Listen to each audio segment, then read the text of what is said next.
Shalom, Bapak Ibu Saudara, kita melanjutkan studi kita, kristalisasi.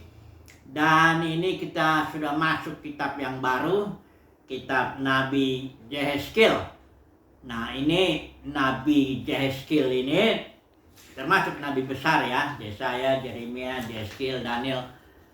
Dan pelayanan Yehezkiel itu dia overlap lah dengan pelayanan Yeremia.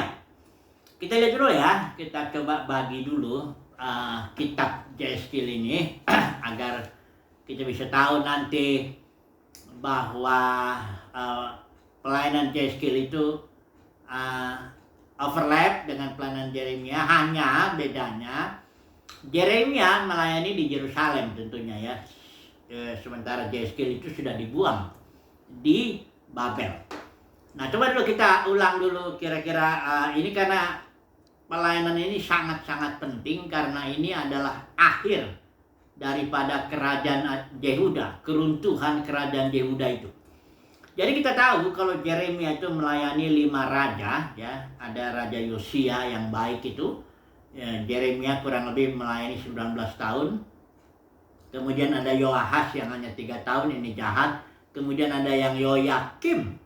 Ya, Yoyakim ini di sini serbuan pertama Raja Babel, zaman Yoyakim ini, termasuk ada gerombolan Amon, Moab yang ikut menyerbu ini, sebagian dibuang. Ya. Kemudian ada yang namanya raja di sini Yoyakin yang hanya 3 bulan saja. Ya, kalau Yoyakim ini kita 11 atau 12 tahun. Jadi yang Yoyakin inilah yang dia dibuang, termasuk Raja Yoyakinnya itu dibuang ke Babel. Ini serbuan yang kedua daripada Raja Babel itu.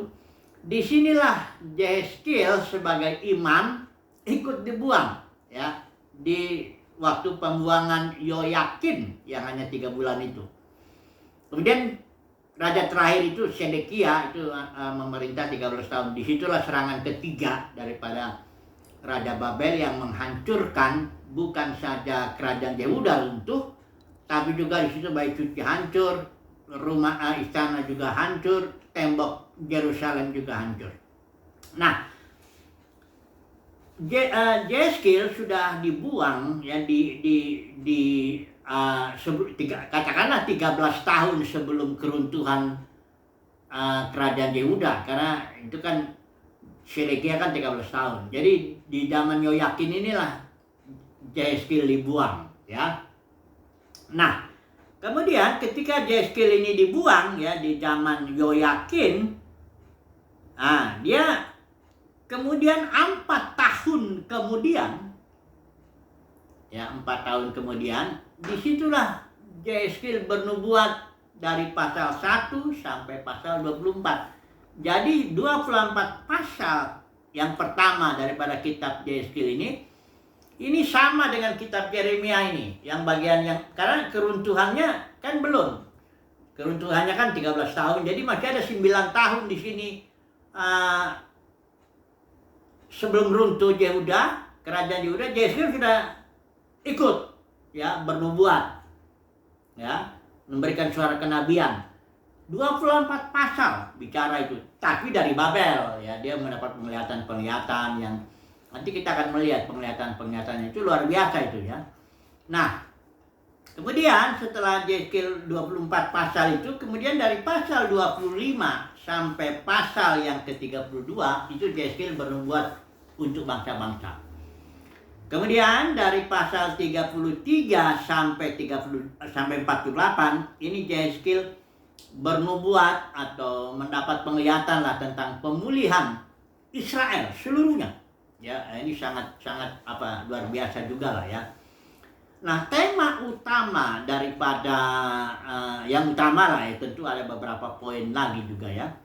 Yang utama ya, hari ini kita akan pelajari temanya ini adalah kemuliaan Elohim, yang dalam 24 pasal itu dinyatakan dia pergi meninggalkan bait suci. Karena ada beberapa penglihatan juga tentang bait suci itu ya. Nah, hari ini kita akan bicara kemuliaan Elohim Elohim yang pergi ya dengan kemuliaan itu. Nanti ada gambarnya, gambar kemuliaannya kita akan lihat secara cepat ya, bagaimana kemuliaan Elohim bergerak dari bait suci akhirnya pergi meninggalkan. Kemudian di bagian ketiga nanti di pasal 33 sampai 48 itu di pasal-pasal pemulihan itu kemuliaan Elohim kembali ya, bahkan di pasal terakhir kalau kita lihat itu Tuhan hadir di situ. Ini ada kota, ada pemulihan kota Yerusalem dan nama kota itu dikatakan Tuhan hadir di situ. Artinya bukan hanya kemuliaan ya, artinya Tuhan hadirlah di kota itu. Nah, mari kita melihat dulu. Nggak usah dulu kita nggak usah kita pelajari dulu mengapa kemuliaan Elohim itu pergi meninggalkan bait suci. Tapi kita lihat dulu lah ya, apa yang dilihat oleh Yehezkiel di tepi sungai Kebar itu di daerah orang Kasdim. Jadi waktu itu Yehezkiel mendapat panggilan, dia melihat penglihatan. Nah, ini pasal 1. Ya, kita cepat aja dulu lihat ya. Atau gambar kemuliaan Tuhan itu seperti apa digambarkan di sini. Nah, jadi ketika itu Yehezkiel seorang imam, dia sedang di tepi sungai Kebar dan di sana kekuasaan Tuhan meliputi dia dan dia mendapat penglihatan. Yang dilihatnya begini, ya, secara ringkasnya, 4 makhluk hidup. Dikatakan di sini di ayat 5, kelihatannya menyerupai manusia. 4 makhluk hidup ini, ada 4 makhluk hidup yang mirip dengan manusia, ya. Tapi keempatnya ini punya 4 muka. Nah, itu ya. Yang 4-nya 4 muka ya. Kemudian juga punya 4 sayap. Nah, di pasal 10 di bagian terakhir itu dibilang itu bahwa 4 makhluk ini itu kerub atau malaikat lah kalau dibilang ya. Kerub yaitu malaikat. Ada 4 mukanya. Nah, ini muka yang pertama muka manusia, ya. Yang kedua yang di depannya, yang muka singa kedua di sebelah kanannya di muka singa. Kemudian muka lembu yang di sebelah kirinya, ya. Dan muka Raja Wali yang di belakangnya. Kalau mereka berjalan yang 4 makhluk ini dia nggak berbalik-balik begitu. Kalau manusia kan karena satu mukanya begini ya dia berbalik. Kalau ini enggak. Bergerak aja ya, mana mukanya begitu, mukanya ada 4 ya. Mereka bergerak seperti kilat yang dilihat oleh Yehezkiel itu. Nah, kemudian dari itu dikatakan di sini di atas kepala makhluk-makhluk hidup itu ayat 22, di atas kepala makhluk-makhluk hidup itu yang 4 itu ada yang menyerupai cakrawala yang kelihatan seperti hablur es yang mendahsyatkan terbentang di atas kepala mereka. Cakrawala atau pelangi atau apa ya. Ya memang ini tidak bisa digambarkan. Pokoknya seperti gitu kayak gitu ya. Namanya juga penglihatan ini nggak ada yang kita lihat seperti itu. Yang mana ada kita lihat makhluk kepalanya ada 4. Yang satu manusia, yang ini singa, yang ini lembu, yang ini Raja Wali, kan nggak ada kita lihat itu. Jadi kita coba bayangkan aja lah ya, bahwa begitulah kira-kira ya, dia di atas 4 makhluk itu ada cakrawala ya, pelangi. Tentu dahsyat sekali lah itu ya, bagaimana lah saya juga kita nggak bisa ngebayanginnya ya kan. Tapi yang jelas di atas cakrawalanya itu dia pasal ayat 26 pasal 1, di atas cakrawala yang ada di atas kepala mereka itu 4 makhluk itu ada yang menyerupai tahta ya. Kalau sudah bayangin tahta nih, ada tempat duduknya, biasanya ada tangga-tangganya, itu tahta lah ya. Raja biasanya duduk situ. Nah, dan dikatakan di sini di tahta itu ada kelihatan seperti rupa manusia. Inilah gambar Elohim itu, ya. Karena setelah itu selesai, nggak ada lagi. Baru langsung disimpulkan dari 28. Begitulah kelihatan gambar kemuliaan Tuhan. Ya, ntar saya dikasih sebentar. Tatkala aku melihatnya, aku sembah sujud, lalu kedengar suara Dia yang berfirman. Jadi seolah-olah begini. Ini ada 4 makhluk itu tadi, ya, dengan 4 muka masing-masing. Ya, ada muka manusia, muka singa, muka lembu, ada muka Raja Wali, 4 itu masih juga ada punya sayapnya. Kemudian di atasnya ada semacam cakrawala begitu, mendahsyatkan. Kemudian di atasnya itu ada tahta, ya, dan ada seorang seperti manusia, ya. Itulah dia gambar kemuliaan Tuhan dikatakan di sini, ya, oleh Yehezkiel, ya. Begitulah kelihatan gambar kemuliaan Tuhan. Nah, nanti kita melihat waktu kemuliaannya itu pergi, itu dibawa seolah-olah, ya, dibawa oleh keempat makhluk ini. Pergi meninggalkan bait suci. Nah, mari kita lihat di pasal 10, langsung loncat aja dulu kita lihat, ya. Di pasal 10 bagaimana kerub ini, ya, atau malaikat ini yang 4 itu membawa kemuliaan Tuhan itu. Yang pertama kita lihat di pasal 10 itu, di ayat yang keempat. Dalam pada itu kemuliaan Tuhan naik dari atas kerub dan pergi ke atas ambang pintu bait suci. Jadi udah pergi dia, hanya masih di pintu, pergi ke atas ambang pintu bait suci, ya. Karena kemuliaan Tuhan dulu itu sebenarnya kalau saya tahu kemah Musa itu kan ada 3, ada ruang, ada pelatarannya, ada ruang kudus, ada ruang Maha Kudus. Disinilah tabut inilah kemuliaan Elohimnya di situ, ya. Tapi sudah bergerak dia diangkat seolah-olah gitu, diangkat oleh 4 kerub ini, makhluk ini, ke ambang pintu bait sucinya, ya. Nah, kemudian ayat yang ke-18 dikatakan lagi di sini. Lalu kemuliaan Tuhan pergi dari ambang pintu bait suci dan hinggap di atas kerub-kerub. Jadi udah pergi dia dari ambang pintu bait suci, pergi lagi, ya. Ini nanti akhirnya kalau kita lihat di bagian ini sampai ke gunung, ya, bagian timur daripada kota itu. Ya, pendeknya udah pergilah dari bait suci itu, ya. Kemuliaan Tuhan itu, ya. Jadi kesimpulannya begini aja. Tema mengenai kemuliaan Tuhan, kemuliaan Elohim di dalam kitab Yehezkiel. Intinya kemuliaan itu pergi. Dari pasal 1 sampai pasal 24, ini di situ diceritakan bagaimana kemuliaan Tuhan itu pergi, apa sebabnya, nanti ada penglihatan-penglihatan tentang bait suci, ada penyembahan berhala, nanti di situ dan sebagainya itu. Intinya begitu dia pergi. Kemudian di sini ada di pasal 25 sampai pasal yang ke-32 itu ada nubuat bangsa-bangsa. Yang ketiga ini, yang kedua, baru yang ketiga dari pasal 33 sampai 48. Penglihatan-penglihatan di mana ujungnya Tuhan hadir lagi di situ. Itulah kemuliaan. Jadi sebenarnya kuncinya ini di sini, kemuliaan Tuhan itu. Di mana ada kemuliaan Tuhan, ya disitulah ada pemulihan, disitulah hidup itu ya harus ada kemuliaan Tuhan seperti itu. Kalau tidak ada kemuliaan Tuhan, itu ada dosa pasti. Contohnya kita lihat Adam dan Hawa. Ketika Adam dan Hawa itu di dalam Taman Eden, dia hidup, ya, telanjang dia di situ, nggak ada rasa malu, nggak ada apa semuanya. Kenapa? Itu sebenarnya karena kemuliaan Tuhan melingkupi mereka, ya. Karena semua manusia, terutama mengatakan semua manusia telah berdosa dan kehilangan atau berkurang sangat dahsyatlah kemuliaan itu, kemuliaan Elohim. Jadi begitu ada dosa, ya hilang kemuliaan. Ya, kalau ada kemuliaan, sekalipun telanjang apa adanya orang itu, tidak ada kemunafikan, nggak ada tutup-tutupan, tapi nggak ada rasa malu. Rasa malu itu timbul karena hilangnya atau berkurangnya kemuliaan Tuhan.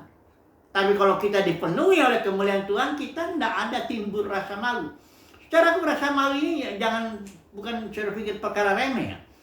Manusia itu Adam dan Hawa, begitu dia mengalami rasa malu, dia langsung mentutupinya dengan daun ponara. Artinya ada usaha kedagingan daripada Adam dan Hawa menutupi itu. Tuhan tidak berkenan dengan daun ponara itu. Kalau kita simbolkan itu, kalau manusia itu sebenarnya berjuang itu kalau dipikir-pikir, ya. Kenapa manusia itu ingin punya uang banyak, jabatan apa semuanya? Karena dia nggak tahan kalau dipermalukan, direndahkan karena miskin, karena nggak berpendidikan, karena nggak tahan, ya. Karena dipermalukan itu sesuatu yang sangat-sangat dihindari oleh manusia lah. Jangan sampailah saya ini dipermalukan, dihina, direndahkan, diremehkan dan sebagainya ya. Nggak dihargai dan sebagainya. Jadi itu kan memang itu kadang-kadang justru motivasi utama seseorang itu berjuang mencari uang, jabatan apa semuanya itu untuk menutupi rasa malu ini. Hanya Tuhan tidak berkenan dengan cara uang, jabatan apa semuanya. Tuhan mau nutupin itu dengan kulit binatang yang melambangkan Kristus. Nah inilah saya akan masuk sekarang. Bedanya kemuliaan manusia atau kemuliaan lahiriah dengan kemuliaan Kristus ya. Sekarang kita lihat dulu bait itu ya. Bait suci tentu simbol dari gereja lah kan. Kita tahu ya, kita akan coba sekarang aplikasikan ini ya kasusnya. Kasus daripada Yeskil, dia bernubuat, dia bicara itu ketika kerajaan Yehuda sebelum dia runtuh ya. Kerajaan Yehuda runtuh, itu memang sudah kemuliaan Tuhan sudah pergi meninggalkan bait suci. Ya kalau dalam konteks itu gedung. Kalau kita dalam konteks itu sekarang bait suci kan kita orang. Ya, gereja ya bait suci ya. Nah, jadi sebenarnya kalau yang runtuh itu sebenarnya udah benda-benda mati semuanya itu. Tembok bait suci itu perkakas-perkakasnya, peralatan-peralatannya itu udah benda mati aja karena nggak ada lagi Tuhan di situ. Ya. Jadi dihancurkan oleh Raja Babel itu ya itu hanya benda-benda mati, simbol-simbol aja itu ya. Karena nggak ada lagi kemuliaan Tuhan di situ. Nah, sekarang mari kita coba masuk ke dalam gereja saat ini. Apakah gereja masih dipenuhi kemuliaan Tuhan seperti gereja mula-mula lah ya? Kita coba bandingkan ini. Kalau membandingkan gereja, kalau ingin tahu gereja itu seperti apa, jangan lihat 1000 tahun atau 100 tahun yang lalu, 200 tahun yang lalu, atau 1000 tahun yang lalu. Kita mesti melihat gereja yang dilahirkan itu seperti yang di Kisah Para Rasul. Itulah gereja yang dipenuhi kemuliaan Tuhan ya.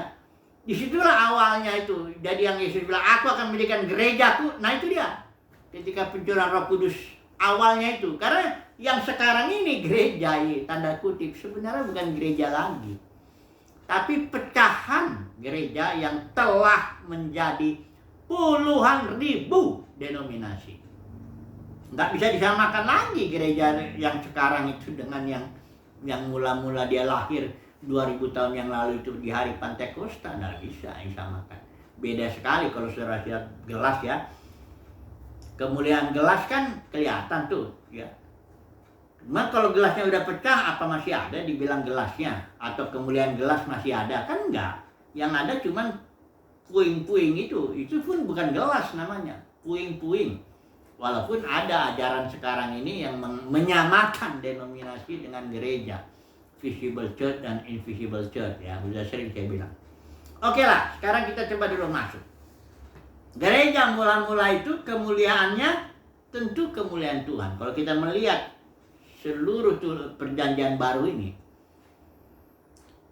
Perjanjian baru itu sangat spiritual ya.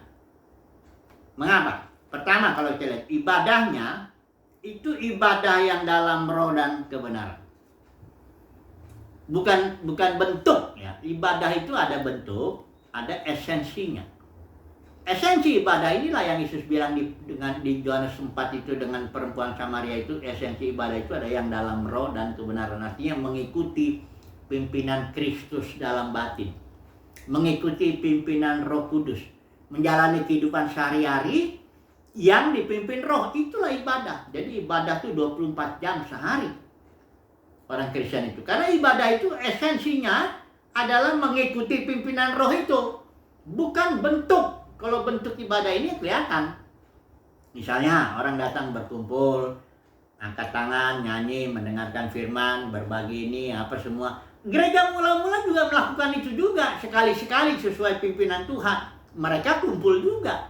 Ya, mengadakan pemecahan roti. Itu bentuk-bentuk yang kelihatan. Tapi di balik itu mereka itu sebenarnya dipimpin roh. Mengapa? Karena dari 28 pasal Kisah Para Rasul itu ada 70 kali istilah roh. Dipimpin roh, dipenuhi roh, Roh Kudus melarang, Roh Kudus berbisik, dan sebagainya. 70 kali. Jadi esensi ibadah gereja mula-mula itu adalah dipimpin, mengikuti pimpinan roh. Bahkan Paulus sendiri mengatakan, aku ini tawanan roh, ditawan oleh roh. Aku nggak tahu apa yang akan terjadi besok, pelayananku kayak gimana atau apa. Nggak tahu saya, kata Paulus.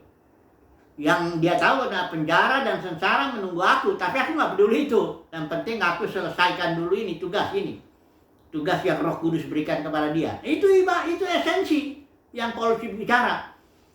Tapi dalam kekristenan sekarang bentuk yang lebih ditonjolkan daripada esensi. Kemuliaannya beda, saudara. Kalau kemuliaan gereja mula-mula itu karena dia esensi, dia batiniah. Christ in you, the hope of glory. Kristus yang di dalam batin itu, yang Paulus bilang harta di dalam batin. Itu harta gereja mula-mula itu yang di dalam batin. Ya. Itulah pengharapan kemuliaan yang nanti akan dinyatakan, karena kita Kolose juga bilang apabila Kristus yang adalah hidup kita menyatakan diri kelak, kita akan ikut menyatakan diri bersama-sama dengan dia dalam kemuliaan nanti, ya, ketika Kristus datang di puncaknya itu. Tapi sekarang Kristus itu dalam batin, ya. Jadi esensi ibadah itu tentu bersifat sangat-sangat batiniah dan orang nggak bisa tahu, ya, nggak bisa tahu. Karena Paulus di Timotius itu berbicara, bernubuat. Nanti di zaman akhir setelah mendekati kedatangan Tuhan itu orang hanya melakukan bentuk-bentuk ibadah, itu hanya bentuknya, tapi menyangkal esensinya. Nanti sudah baca aja 2 Timotius 3 itu ya.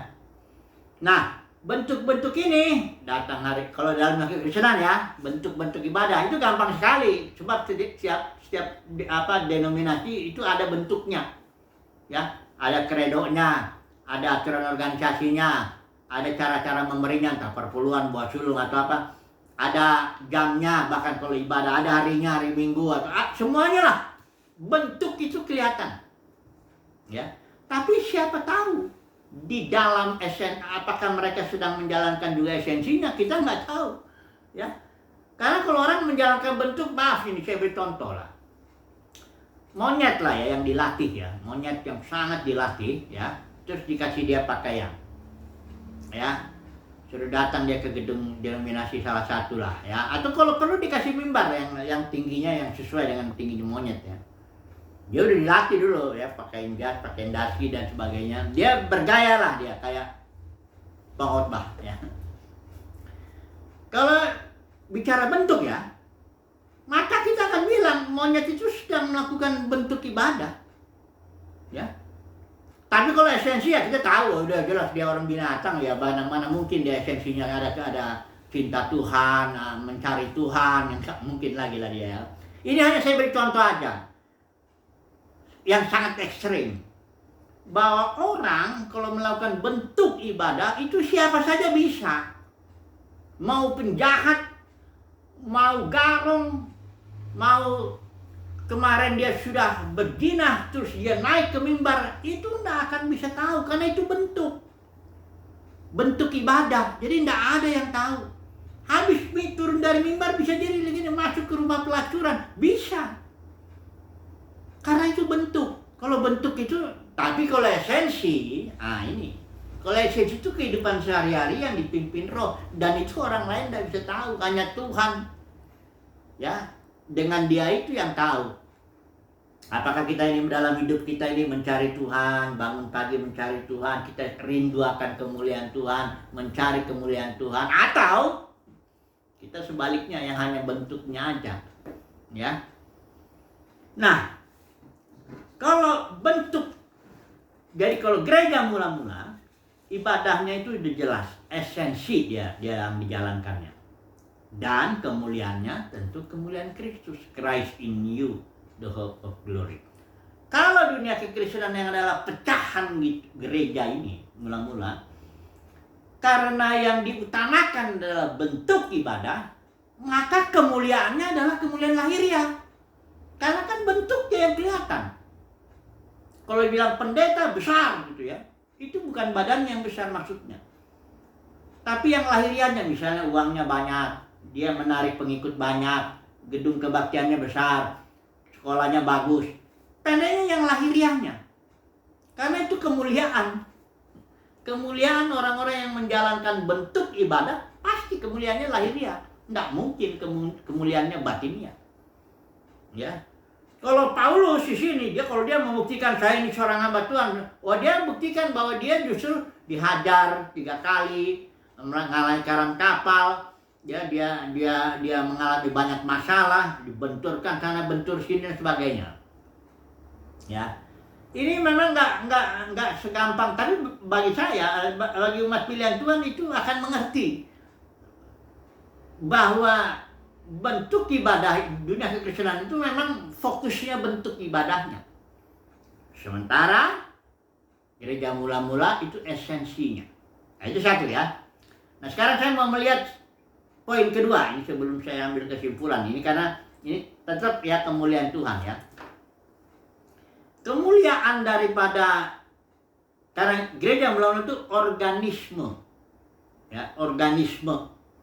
Dia itu kalau organisme, otoritas yang berlaku juga otoritas organisme, otoritas hayat, ya. Kemuliaannya juga kemuliaan organisme, kemuliaan tubuh, kemuliaan Kristus.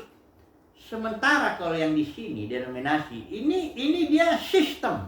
Nah, itu yang saya mau memperkenalkan dulu istilah sistem ini apa, atau dunia ya. Kalau dalam tulisan-tulisan Rasul Yohanes itu disebut dunia atau sistem itu, atau kosmos istilah Yunani yang diterjemahkan dunia. Sistem itu gini, kalau saudara lihat di kamus-kamus apa, ini saya membedakan ya. Kalau gereja mula-mula karena dia organisme ya, tubuh ya, dia bukan sistem, dia ini hayat ya. Tapi kalau ini sistem. Gereja dunia kekristenan itu sistem. Saya mau jelasin dulu sistem itu apa. Kalau saudara lihat di kamus-kamus, sistem itu gini loh. Group of things, kelompok-kelompok sesuatu itu, that works together, bekerja dia bersama-sama kelompok-kelompok ini, in a certain rule, dalam aturan tertentu. Saudara bayangkan kalau sistem itu, anggap aja ini roda-roda ya. Ini ada rodanya kecil, ada yang rodanya besar, ada yang rodanya medium dan sebagainya. Dan roda-rodanya ini diikat oleh tali. Saudara bisa bayangkan itu kan? Kalau tali ini diputar satu roda ini, nanti yang lain ikut ya. Itu artinya sistem. Sistem itu kelompok-kelompok, dia bekerja bersama-sama, dihubungkan oleh tali-tali ya. Tapi dia punya satu aturan tertentu. Ini certain rule. Ada aturan tertentu yang dimiliki oleh sistem ini. Nah, kalau dalam dunia kekristenan langsung aja ya. Dunia kekristenan itu saya bagilah ini. Inilah dia grup yang disebut sekolah teologi. Ya, dengan segala aturannya, dengan segala ini di sini ada satu kelompok. Kelompok berikut ini yang saya sebut denominasi-denominasi itu ya. Bermacam-macam ragam denominasi, itu satu kelompok lah dulu kita bikin. Nanti ada lagi kelompok ini yang disebut barangkali sinode atau lembaga ini, lembaga itu, pendeknya yang terkait dengan yang ini. Ini masing-masing terkait ini, ya kelompok-kelompok ini. Dan kelompok-kelompok ini bekerja dengan satu aturan tertentu yang jelas kelihatan dengan mata. Atau kalau saya bilang, energi yang menggerakkan sistem itu adalah mamon, uang. Karena kalau tidak ada uang, nggak akan jalan sistem ini. Kalau nggak ada uang, nggak jalan. Pelayanan yang disebut pelayanan dalam kekristenan, kalau tidak ada uang, tidak ada jalan untuk bergerak sistem itu. Ya, karena sistem itu energinya digerakkan oleh uang. Lain gereja mula-mula, itu sistem tubuh digerakkan energi roh, saya bilangnya. Beda ya. Ini energi roh, tentu kemuliaannya kemuliaan Roh Kudus. Kalau ini mamon, ya kemuliaannya kemuliaan manusiawi. Ya. Jadi kalau makanya Rasul Yohanes bilang, apa yang ada dalam dunia, ya apabila seseorang mengasihi dunia ini, 1 Yohanes 2 itu, ya, apabila orang mencintai dunia ini, kasih akan Bapa nggak ada di situ. Sebab yang dalam dunia ini yang ada ya keinginan daging, keinginan mata, kampuan hidup. Karena memang sistem itu mamon, kekayaan. Jadi di situ uang, jabatan, sorak-sorai, popularitas itu semua di situ. Udah saya bilang tadi kan, kalau pendeta besar itu pasti yang itu besarnya, ya, besar pengikutnya, besar uangnya, besar gedungnya, besar dan sebagainya, ya. Nah, ini dua hal inilah yang saya tarik dulu coba kesimpulan yang mudah-mudahan sudah bisa lihat lah. Bahwa poin pertama tadi kita melihat bahwa gereja ibadahnya itu esensi.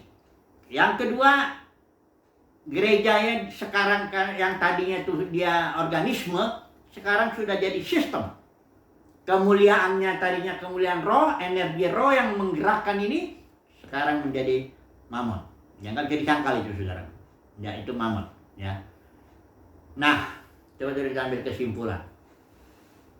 Di sini di dalam kitab Yeskil, kemuliaan Elohim meninggalkan bait suci gereja karena sudah ada di situ dosa. Nanti kita akan bahas satu persatu dosa-dosa apa aja itu, dan kita bandingkan lainnya dengan dosa-dosa dalamnya kekristenan ini yang boleh dirangkum nih, ajaran Jebel, Bilyam, Nikolaus. Nanti kita lihat, kita banding-banding lah, ya. Sekarang hanya tema kita punya kemuliaan Tuhan. Sebagaimana kemuliaan Tuhan itu pergi meninggalkan bait suci, demikian juga di sini dalam kekristenan kemuliaan Elohim pergi juga, ya, diganti tapi ada kemuliaannya, atau bercampurlah itu kemuliaan manusiawi plus kemuliaan Tuhan. Kesimpulannya saudara, beginilah kondisinya. Tapi ini ingat ya, hanya untuk orang yang melihat, ya, bisa memahami. Oke lah, saya berharap session berikut perkaranya akan lebih jelas, ya. Haleluya, amin.